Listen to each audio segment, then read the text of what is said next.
पहले मोहम्मद शमी, फिर शिखर धवन और अब हार्दिक पांड्या। क्या इन तीनों की कहानी एक जैसी है? पहले मेहनत की, गरीब परिवार से आते थे, अपने सपनों को पूरा करने के लिए दिन रात तपस्या की, बचपन से जवानी तक दिन रात क्रिकेटिंग स्किल्स को बेहतर किया, जवानी में गए, टीम इंडिया में गए, फिर इश्क हुआ किसी और के प्यार से, शादी की, शादी करने के बाद एक बच्चा हुआ और उसके बाद इनके जीवन में समस्याएं शुरू हो गई। समस्या बीवी बच्चे से मिलने नहीं दे रही, पैसे मांगती है। समस्या बीवी से बनती नहीं है।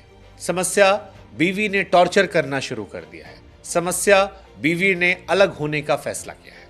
तीनों कहानी, मोहम्मद शमी, शिखर धवन और हार्दिक पांड्या, इन तीनों कहानियों में आपको यह कहानी कॉमन नजर आएगी। मोहम्मद शमी ने इश्क किया था केकेआर में एक चीयर लीडर से, शिखर धवन ने इश्क किया था एक मैरिड बॉक्सर से, और हार्दिक पांड्या ने इश्क किया था एक सर्बियन मॉडल से जो इंडिया में एक एक्टर के साथ ओपन रिलेशनशिप में थी। और इन तीनों कहानी में एक तरह की कहानी है कि क्रिकेट पीक पर जाने पर प्यार किया और प्यार करने के बाद क्रिकेट जो है डाउन हो गया। मोहम्मद शमी ने जब शादी की थी तब उनकी वाइफ जो हैं वो ऑलरेडी मैरिड थी। एक परचून की दुकान चलाने वाले शख्स से उनकी मोहब्बत थी। केकेआर के लिए वो चीयर लीडर थी। एक पार्टी में शमी से उनकी मुलाकात होती है और उस मुलाकात में शमी दिल दे बैठते हैं, शादी करते हैं, एक प्यारी सी बच्ची होती है। लेकिन इसके बाद रिश्तों में खटास आती है और उनकी बीवी ने सार्वजनिक तौर पर शमी को देशद्रोही, शमी को गद्दार, शमी को मैच फिक्सर, शमी को वुमनाइजर, शमी को प्रोस्टिट्यूट्स के साथ रिलेशनशिप में रहने वाला इंसान बता दिया था। शिखर धवन का केस जो है वो तो देश की अदालतों तक में गया, जहां पर अदालतों ने कहा कि शिखर की वाइफ ने उनका मानसिक शोषण किया है, शिखर की वाइफ ने उनके साथ ज्यादती की है, शिखर की वाइफ ने उन्हें टॉर्चर किया है, उनके बेटे से अलग रहकर प्रताड़ना की है। और अब कहानी आ गई है हार्दिक पांड्या की। तीनों कहानियों में बहुत सारी चीजें कॉमन है। शिखर धवन को इश्क हुआ था फेसबुक पर हरभजन सिंह की एक दोस्त जो बॉक्सर थी, जो पहले से शादीशुदा थी, जिसकी 2 बेटियां थी, और उसके बाद शिखर उससे प्यार करते हैं। लेकिन उसके पहले पति ने शर्त रख दी कि अगर आपको दूसरी शादी करनी है, मुझसे डिवोर्स लेना है, तो आपको यह वादा करना होगा कि मेरी दोनों बेटियां ऑस्ट्रेलिया में रहेंगी।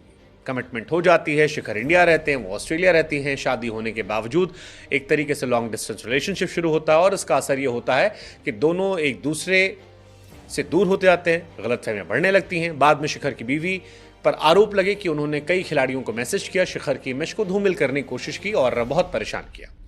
हार्दिक पांड्या की भी यही कहानी है। अब खबर आने लगी है कि हार्दिक की जो वाइफ है नताशा स्टैनकोविक, वो और हार्दिक सेपरेट हो गए हैं और डिवोर्स की तरफ जा रहे हैं। सर्बियन मॉडल ने पांड्या सरनेम हटा दिया है और खबर यह आई है कि अब तस्वीरें भी हटनी शुरू हो गई हैं। हालांकि सर्बियन मॉडल मुंबई में नजर आई ट्रैवल करते वक्त, पेपराजी ने उन्हें फॉलो किया और उनकी तस्वीरें आई। कुछ कहा नहीं, लेकिन वो वीडियोस जो थे उसमें लग रहा था कि वो खुश हैं। लेकिन ये र्यूमर इसलिए उठता है क्योंकि 4 मार्च को उनका बर्थडे था और हार्दिक पांड्या ने अपनी बीवी को विश तक नहीं किया था। हार्दिक पांड्या की वाइफ जो है वो मुंबई इंडियंस का एक भी मैच सपोर्ट करने के लिए डगआउट में नहीं आई थी और पूरे आईपीएल के सीजन में नहीं नजर आ रही थी।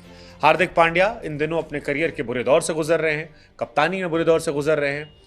क्रिकेट में बल्लेबाज के तौर पर उनका लोएस्ट एवरेज रहा है बीते कुछ सालों में किसी भी मुंबई इंडियन के कप्तान के तौर पर। हार्दिक पांड्या विकेट नहीं निकाल पा रहे हैं। हार्दिक पांड्या जहां जा रहे थे वहां बू किए जा रहे थे। इंडियन टीम की कैप्टेंसी से उन्हें हटाकर वाइस कैप्टन बना दिया गया है। और इन सब से ऊपर अब उनकी निजी जिंदगी में खबर आ रही है कि उनकी बीवी से डिवोर्स होने वाला है और शायद 70% एसेट जो है, यानी प्रॉपर्टी जो उनकी है, वो डिवोर्स के बाद उनको अपनी बीवी नताशा और अपने बेटे अगस्त के नाम करनी पड़ेगी। इन तीनों कहानियों में बड़ी चीजें कॉमन है यार कि क्रिकेट खेलने वाले लड़के जिंदगी भर क्रिकेट खेलते हैं, फिर एक लड़की से इश्क होता है, इश्क में कुछ दिखाई नहीं पड़ता, सही गलत आगे पीछे, अपने परिवार के खिलाफ जाकर एक खूबसूरत लड़की से प्यार करते हैं और उस खूबसूरत लड़की से प्यार करने के बाद शादी कर लेते हैं। सोचते हैं शायद अब